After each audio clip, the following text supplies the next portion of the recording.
The moon was chillingly beautiful. The young filly watched it silently, a rare moment of reverence for her normally exuberant personality. A chill ran through her tiny frame, and she pulled the thin material closer around her fledgling wings, trying to trap her frail body heat beneath the scarlet cape and emblem. A smile pulled at the corner of her mouth as her lavender eyes caught sight of the insignia. The symbol glittered in the moonlight, tendrils of frost having begun to collect on the surface of the cape. Winter was coming, and soon. Her eyes fell away from the frost as she dismissed it. So what if it was cold? The filly nestled closer betwixt the wooden beams of her residence and closed her eyes tight in defiance. There was no time to worry about that now. Now it was time for sleep. Every filly knew the moon meant that, and even she didn't have the energy to fight its silent nocturne. Good night, Mom. Good night, Dad. I love you. The answer was the same every night. Silence, only broken by the creaking of the aged structure warping with the change of the season. The eerie creaks of the empty room would have frightened most, but this was her clubhouse. Unknown to her two best friends, it had also been her home for several months now. Scootaloo curled into herself and tried to will herself to sleep before the cold could set in and keep her awake. Fitful hours passed before the hazy lapse into unconsciousness took her trembling body, and with a final exhale of steam rising from her mouth, she fell asleep. Sunrise brought with it a new world. The tiny frost crystals had seemingly taken seed and overtaken the landscape. It was as if the world had been waiting too long for too little and suddenly allowed its need to flood the earth with a bone-chilling cold. Dawn cascaded through the foliage surrounding the small structure, the gentle rays illuminating everything but the tiny huddled figure in the farthest corner of its shelter. As early as it was, she would not expect any pony to be out looking for her. The gentle nudge that slowly brought her to consciousness came as a shock, and she started as her eyes snapped open and rose to meet the gaze of the mare looming over her.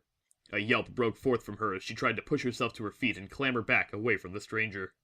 Ah! What the hey? Who are you? Her eyes widened as the adult took a step closer.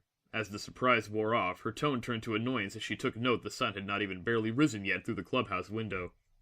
What the hey, lady? Why'd you wake me up? The sun isn't even all the way up yet. Only then, taking back control of her situation, did the filly take a good look at the stranger. The mare looked like an alicorn, old and worn far past even what Celestia looked like. Her pelt had faded drastically through age and had a dull luster of muted gray to it. Her wings hung low at her sides now, the feathers thin and barren, only soft down clinging to them.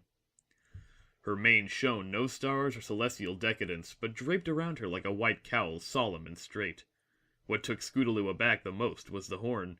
It had been snapped in two, with thin hairline cracks running through it.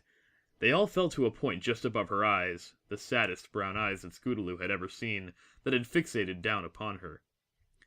Meeting those eyes caused a lump to rise in her throat, and she struggled to swallow it before wrenching her gaze away and casting a sidelong glance at the alicorn.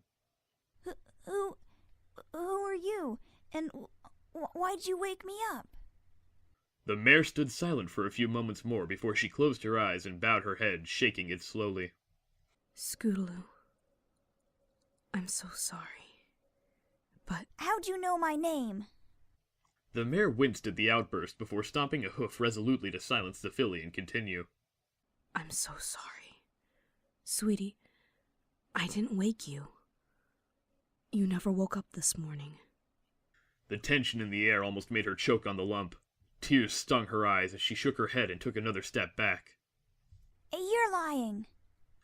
Her voice was unintentionally harsh as she continued to back away. It was then her hoof hit something solid. She expected the sound of it meeting wood, but it only made a dull thud as it collided with the object. Slowly, she turned her head to see what it was. She felt ill as her heart fell deep into her stomach, and she stared, transfixed at the tiny bundle that lay there. It was wrapped in her cape. Its visage was marred by the violet tendrils of its mane. It was her, and it wasn't breathing anymore.